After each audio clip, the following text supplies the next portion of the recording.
మనం ఏదైనా అడగడం వెనుక ఉన్న అసలైన శక్తి ఏంటో తెలుసుకుందాం ఈరోజు. అడగడం అంటే కేవలం ఒక అభ్యర్థన కాదు, అదొక కళ. మన కోరికల్ని వాస్తవంగా మార్చుకునే ఒక అద్భుతమైన ప్రక్రియ. మరి ఆ కళ ఏంటో, ఆ రహస్యమేంటో లోతుగా చూద్దామా? సరే, అయితే మొదలు పెడదాం. ఒక్కసారి ఆలోచించండి. మనం అడిగిన ప్రతిదానికి సమాధానం ఇప్పటికే ఉంటే వినడానికి కొంచెం ఆశ్చర్యంగా ఉంది కదూ. మనం ఎప్పుడూ దేవుణ్ణో ఈ విశ్వాన్నో ఏదో అడుగుతున్నాం అనుకుంటాం. కానీ ఒకవేళ మనం అడిగేది సమాధానం కోసం కాకపోతే, మనం అడుగుతున్నది ఆల్రెడీ మన కోసం సిద్ధంగా ఉన్న ఒక రియాలిటీతో కనెక్ట్ అవ్వడానికే అయితే అప్పుడు పరిస్థితి ఏంటి? చూసారా, ఈ ఒక్క ఆలోచనే మన పర్స్పెక్టివ్ని మొత్తం మార్చేస్తుంది. సరే, ఇక్కడ రెండు పద్ధతులు కనిపిస్తున్నాయి. ఒకటి పాతది, ఇంకొకటి కొత్తది. ఎడమవైపు చూడండి, ఇది మనందరికీ బాగా తెలిసిన పద్ధతి. ఏదో కావాలని వేడుకోవడం, నా దగ్గర ఇది లేదు అది లేదు అనే కొరతతో బ్రతకడం, ఎవరైనా ఎప్పుడిస్తారా అని ఆశగా ఎదురుచూడటం. కాని కుడివైపు చూడండి, ఇక్కడే అసలు మ్యాజిక్ ఉంది. ఇక్కడ అడగడమంటే వేడుకోవడం కాదు, ఎంచుకోవడం. బయటనుంచి ఎవరో ఎస్ చెప్తారని ఆగడం కాదు, మన లోపల ఉన్న ఎస్తో ఒకే లైన్లోకి రావడమన్నమాట. ఇది పూర్తిగా నమ్మకంతో చేసే పని. మరి ఈ కొత్త పద్ధతికి గుండెలాంటిది సమలేఖనం లేదా అలైన్మెంట్. ఏంటి అలైన్మెంట్ అంటే? చాలా సింపుల్. మన ఆలోచనలు, మన ఫీలింగ్స్, మన పనులు, ఈ మూడు ఒకే తాటిపైకి రావడం. దేనితో? మన కోరికతో. ఉదాహరణకి, రేడియోలో ఒక పాట వినాలనుకోండి, ఏం చేస్తాం? కరెక్ట్ ఫ్రీక్వెన్సీకి ట్యూన్ చేస్తాం, అప్పుడే పాట వినిపిస్తుంది. సేమ్, మన కోరిక అనే పాట వినాలంటే మనల్ని మనం ఆ కరెక్ట్ ఫ్రీక్వెన్సీకి ట్యూన్ చేసుకోవాలి. ఆ ఫ్రీక్వెన్సీనే స్వీకరించే స్థితి. ఇప్పుడు కోరికల గురించి మాట్లాడుకుందాం. చాలాసార్లు కోరికలు అనగానే మనకు నెగటివ్ ఫీలింగ్ వస్తుంది. అబ్బో, అవి పేరాస, వాటిని అదుపులో పెట్టుకోవాలి అని అనుకుంటాం. కాని ఒక్క క్షణం ఆగండి. అసలు మన కోరిక ఒక పాపం కాదు, మనకు దారి చూపే ఒక పవిత్రమైన కంపాసైతే. మనసులో ఒక కోరిక పుట్టిందంటే దానర్థం అది మనకు మరీ ఎక్కువైపోయిందని కాదు. దానర్థం అది చాలా ఖచ్చితమైనదని. అది మనల్ని తప్పుదారి పట్టించడానికి రాలేదు, మనల్ని మన నెక్స్ట్ లెవెల్ జీవితం వైపు పిలుస్తోంది. అదొక ఇన్విటేషన్, ఒక గైడెన్స్, అంతేకాని ఒక టెంప్టేషన్ కాదు. ఈ మాట చూడండి ఎంత పవర్ఫుల్గా ఉందో. మనం ఏదైనా అడిగామంటే కేవలం ఆ వస్తువుని మన దగ్గరికి పిలుస్తున్నామని కాదు, ఆ వస్తువుని అనుభవించగలిగే మన కొత్త వర్జన్ని పిలుస్తున్నామన్నమాట.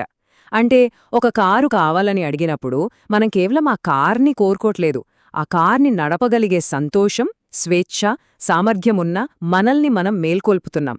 సో అడగడమంటే మనల్ని మనం మార్చుకునే ఒక ప్రాసెస్. సరే, అంతా బానే ఉంది, కోరుకున్నాం, అలైన్మెంట్లో ఉన్నాం. కానీ ఏమీ జరగట్లేదు. మనం అడిగిన దానికి, అది మన చేతికి రావడానికి మధ్యలో ఒక గ్యాప్ ఉంటుంది గదా, ఒక నిశ్శబ్దం.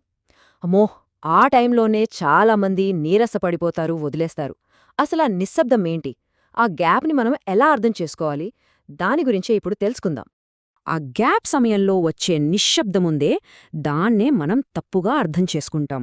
అదే పెద్ద ప్రాబ్లం. ఏమీ జరగట్లేదు, అంతా సైలెంట్గా ఉంది అనగానే, అంతే, నా ప్రార్థన వేస్ట్, నా కోరికని యూనివర్స్ రిజెక్ట్ చేసింది అని ఫిక్స్ అయిపోతాం. ఆ నిశ్శబ్దాన్ని ఓటమిగా చూస్తాం. నిజానికి ఆ గ్యాప్ని మనం ఎలా చూస్తామంటే, అంతా నిశ్చలంగా ఉంటే ఏమీ లేదని అనుకుంటాం. కొంచెం లేటైతే మనల్ని తిరస్కరించారని అనుకుంటాం. ఆ నిశ్శబ్దం వినిపిస్తే మనల్ని కాదన్నారని అనుకుంటాం. ఇంకా సమాధానం రాలేదంటే మనకు అర్హత లేదని ఫీలవుతాం. ఇవన్నీ మనకు బాగా తెలిసిన ఆలోచనలే కదా. కాని అసలు నిజం అది కాదు. ఆ గ్యాప్ వెనుకున్న నిజం ఏంటంటే, అది ఒక దైవికమైన ప్లానింగ్, మనల్ని సిద్ధం చేసే ఒక సమయం. అది తిరస్కరణ కాదు, మనల్ని మనం శుద్ధి చేసుకునే ప్రాసెస్. అది మనకు శిక్ష కాదు, అదొక గ్రేస్. ఆ టైంలోనే మనకు అనుకూలంగా విశ్వం అన్నింటినీ మారుస్తోంది. ఈ వాక్యం చూడండి ఎంత అద్భుతంగా ఉందో. సందేహంతో ఇంకా వణుకుతున్న చేతుల్లో విశ్వం మీ సమాధానాన్ని పెట్టదు. సింపుల్గా చెప్పాలంటే, మనం ఇంకా రెడీగా లేకపోతే మన కోరిక మన దగ్గరికి రాదు. 1,00,00,000 రూపాయలు కావాలని కోరుకుని అది వస్తే ఏం చేయాలో తెలియక భయంతో, డౌట్తో వణికిపోతుంటే ఆ డబ్బు మన దగ్గరికి రాదు. ఎందుకంటే దాన్ని హ్యాండిల్ చేసేందుకు మనం ఇంకా రెడీ కాలేదు. సో ఆ గ్యాప్ అనేది మనల్ని ప్రొటెక్ట్ చేసే ఒక టైం అనమాట. సరే, గ్యాప్ గురించి అర్థమైంది. మరి ఆ స్వీకరించే స్థితికి ఎలా రావాలి? ఆ ఫ్రీక్వెన్సీని ఎలా మ్యాచ్ చేయాలి? ఇక్కడే అసలైన టెక్నిక్ ఉంది. ఇప్పుడు మనం ఆ ఎలా అనే దాని గురించే మాట్లాడుకుందాం. ఇది చాలా చాలా ఇంపార్టెంట్. ఇక్కడ ఒకే ఒక్క రూలుంది. అదే స్వీకరణ సూత్రం. అదేంటంటే, మనం అడిగేదాన్ని కాదు, మనం ఏంటో దాన్నే ఆకర్షిస్తాం. అంటే యూనివర్స్ మన మాటలకి రెస్పాండ్ అవ్వదు, మన ఫీలింగ్స్కి, మన వైబ్రేషన్కి రెస్పాండ్ అవుతుంది. మనం రోజంతా ఎలాంటి ఎమోషనల్ స్టేట్లో ఉంటామో అదే మనం పంపే సిగ్నల్. మనమొక బ్రతికున్న అయస్కాంతం లాంటి వాళ్ళం. మన ఫీలింగే మన మ్యాగ్నెటిక్ పవర్. మరి ఆ ఫీలింగ్ని ఎలా మార్చాలి? దానికి సమాధానమే ఈ వాక్యం. కోరిక నెరవేరిన అనుభూతిని పొందండి. ఇది సింపుల్గా అనిపించినా చాలా పవర్ఫుల్. అంటే మన కోరిక నెరవేరాక ఎలా ఫీలవుతామో ఆ ఫీలింగ్ని ముందే ఫీలవ్వాలి. ఆనందం, ప్రశాంతత, కృతజ్ఞత, ఏ ఫీలింగ్ అయితే అది. వెయిట్ చేయడం కాదు, ఇప్పుడే దాన్ని అనుభవించడం. ఉదాహరణకి డబ్బు కావాలనుకోండి. సాధారణంగా మనమేమనుకుంటాం? డబ్బు వస్తే అప్పుడు సెక్యూర్గా ఫీలవుతాను అని. కానీ ఇక్కడ ప్రాసెస్ రివర్స్.